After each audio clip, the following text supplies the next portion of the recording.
Hello everyone. Today we're going to talk about gang stalking, operations and tactics, and some of the schemes they like to use. To those of you out there who are targeted individuals like myself, you will recognize many, if not all, of these schemes. To those of you out there who are not victims, by the end of this video, I will have given you many credible sources to do further research on gang stalking. And to those of you out there who are skeptics, by the end of this video, I will have given you some things to strongly consider. So first, to those of you out there who are not victims, you may be asking yourself, what is this gang stalking program we're hearing more and more people talk about every day? What this is a post-2000 COINTELPRO. COINTELPRO, which existed from 1956 to 1971, is America's version of the old Stasi program. Now, this is a program driven by hate, plain and simple. It is methodically designed to psychologically attack the targeted individual in every facet. It is an all-out assault on one's existence. These attacks are personal in nature, and they are designed to attack the targeted individual while he occupies the same environment with the non-victim simultaneously. This program is methodical in design and is executed to near perfection. Now, you may be asking yourself, well, how is this gang stalking possible, and how is this community harassment taking place and we can't see it? We're not aware that it's happening. Well, two major factors are involved. One is the methodology that drives the program, and two are the street level perpetrators who commit these crimes, which we'll be coming back to later on in this video. So first, the methodology that drives this program is very clever in design. It is engineered to attack the victim while he occupies the same environment as the non-victim. Now, you may be asking yourself, how is this possible? Well, what these perpetrators use is a tool known as sensitization. If you would, take a look at these next two video clips.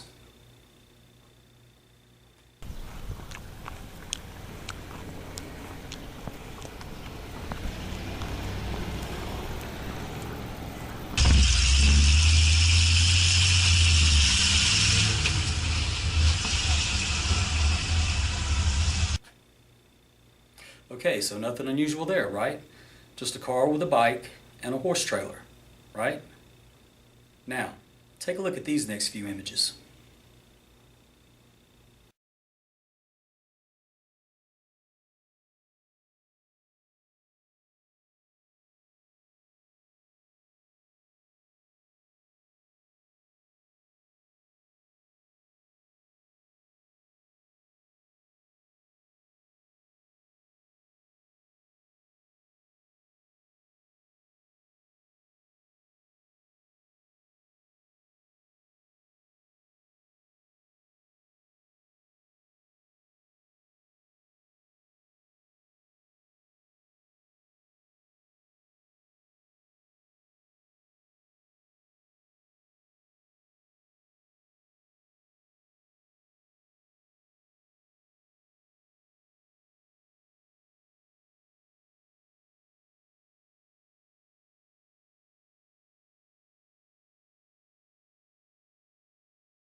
Now, if you've seen these images each day, every week, every month, for several months or several years, you would become sensitized to these images.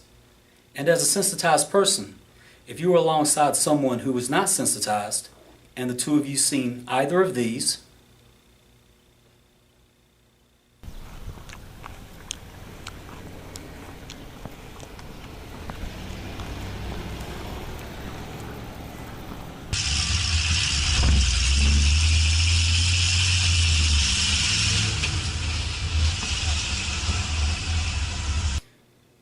you would have two different reactions. The one who is sensitized would be on high alert, while the one who is not sensitized would not have any reaction at all. Pretty slick, huh? Very methodical. Now, obviously I have been sensitized to cars with bicycles and horse trailers. Currently I am also sensitized to out-of-state tags, primarily the state of Florida with a new emphasis on the state of Ohio, local agencies, and of course the color red. Now, let's talk about how this program is managed and how one becomes a victim.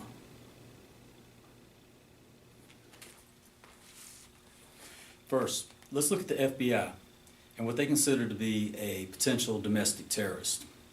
Here I have a list of 72 behaviors and characteristics the FBI searches for when determining if one is a homeland threat. Included on this list are those that are anti-abortion, those that are anti-nuclear, and simply those that want to make the world a better place.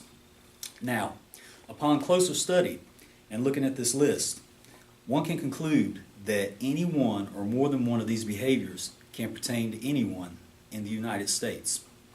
In other words, this list has been cleverly designed to include anyone and everyone. Anyone could be labeled a homeland threat.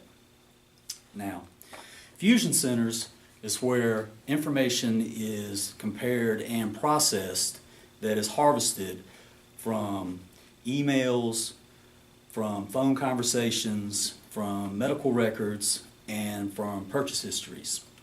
The CIA, DHS, and FBI compare, dissect, and fuse this information at these fusion centers. The real problem, however, lies in the ease of manipulation. This is where the problem originates, and the abuse of the agenda for the search for homeland threats is exploited. This article I have here from the Examiner dates back to September 2011. It's one of the better articles I've read describing this injustice. I'd like to share a few key points with you. Number one, FBI documents obtained by human rights groups show 8,000 American targeted individuals are being secretly persecuted because their names are on a strictly confidential government watch list. Now, this article dates back to 2011. I think 100,000 is probably a more realistic number. Number two, this document includes a notice issued December 21st, 2010 to field officers from counterterrorism that states in capital letters, do not advise the subject that they may be on a terrorist watch list. Number three, ever made someone angry? A person who agrees with the American way of revenge, such as calling your name into the local fusion center? Ever jilted a lover? According to those protecting the fatherland, these situations are sufficient enough to be targeted and kept on a watch list no matter what. And number four, and the most disturbing, it only takes 2 people to report a target. 2 people. Herein lies the problem. You take the 72 characteristics that the FBI is searching for when determining if one is a homeland threat, and combine that with a 2-person witness account that one is a homeland threat, and you are now set up for one of the biggest abuses of power in the history of the world.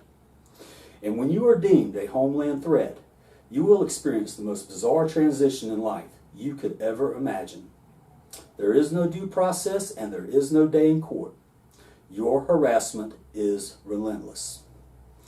Now, let's look at some of these perpetrators out in the street that are committing these crimes, and one of the tools they like to use, street theater. If you would, take a look at this next video clip. What I'm going to demonstrate here are 2 different versions of street theater. This first version is a brief conversation of someone on a cell phone. Now, this street theater can be done with a cell phone, as this perpetrator is doing. When this perpetrator arrived, he sat on the opposite end of this coffee house until the table in front of me vacated.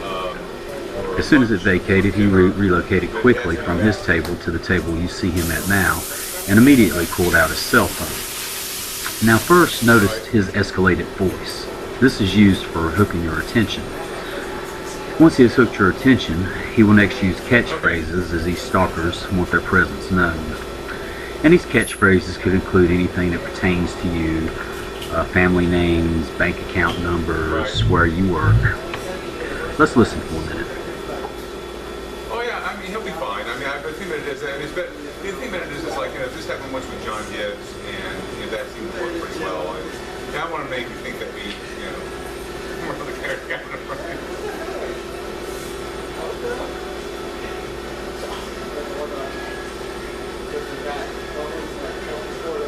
Right. Yeah, well, I'll handle it, but I just want to make sure you're okay with that, and then...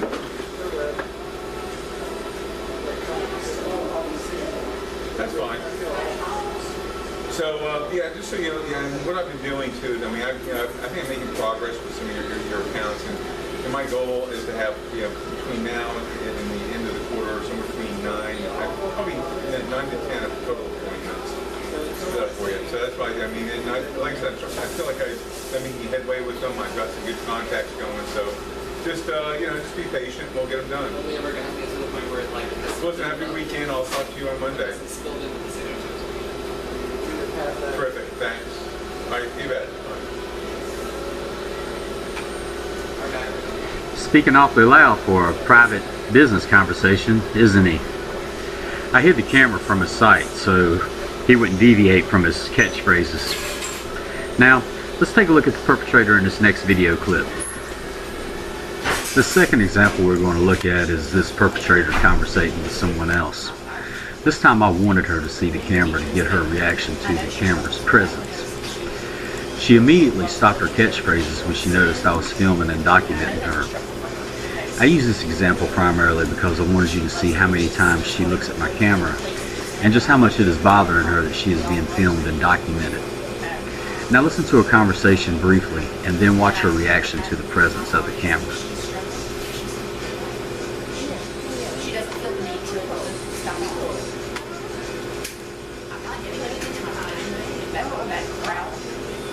Except for lunch.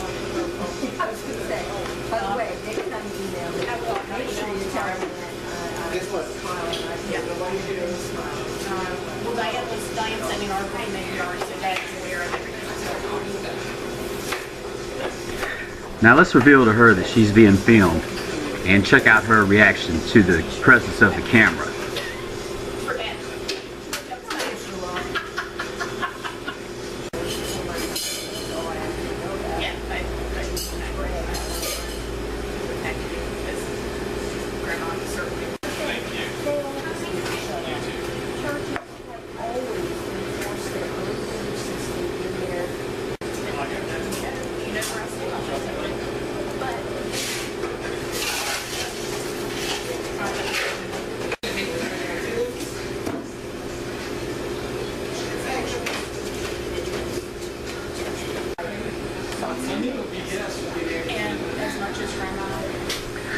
Not once does she say a word about the camera. Although she is locked in on it, she just keeps checking to see if it's there in hopes I might remove it so she can start her street theatrics again. This is typical of the perpetrator's reaction when video is used to record their theatrics. When they realize that they are now on my file to resource whenever I need it, they will talk about anything but catchphrases. What I've done here is reverse their attempted implantation of uncomfortableness and used it against them. Now the negativity they intended to poison me with is being used against themselves. They are afraid of exposure, period. The street theater is a huge part of the driving methodology of this modernized COINTELPRO. While occupying the same environment, this program has been engineered with years of research and fine-tuned to affect and impact the victim while leaving the non-targeted individual unaffected, despite the fact victim and non-victim are sharing the same environment.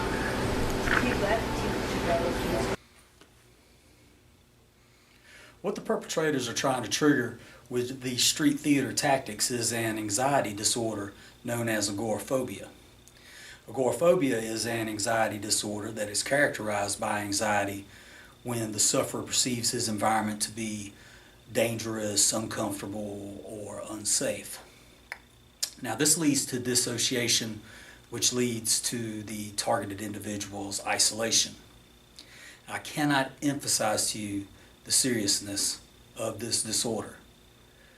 Now, the perpetrators are gunning for the victim's total mental collapse with these tactics and with this disorder. They are trying to make you do something you normally would not do, and they'll do anything and everything to make this reality. The inmates are running the asylum, so to speak. Now, while the methodology of this program is very clever, this system does have two significant flaws, and they are major. One is exposure by video camera, and the second is the mental incapacity of the street level perpetrator.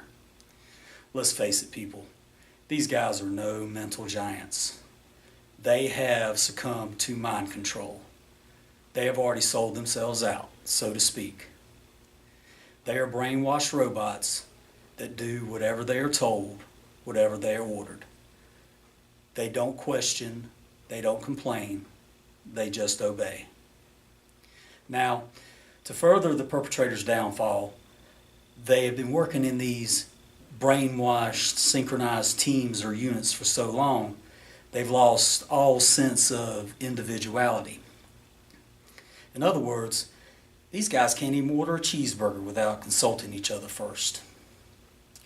Now, earlier in this video, we talked about this post-2000 COINTELPRO and some of its Stasi characteristics. Take a look at this video clip. The purpose of the Stasi was spying on the population using a diverse network of citizens turned informants.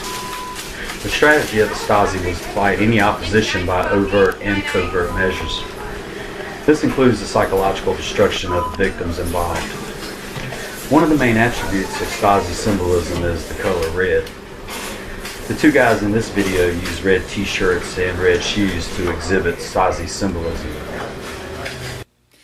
Let me reemphasize, this has got to be one of the biggest abuses of power in the history of the world. And for those of you in the public sector who are not victims, and those of you who are skeptics, I hope I've given you some things to strongly think about and consider. Not target it today, target it tomorrow. I highly recommend this article from the Examiner back in 2011, and the credibility of this study of agoraphobia and gangstalking from UC Berkeley goes without saying. You can contact me with comments. My email is attached.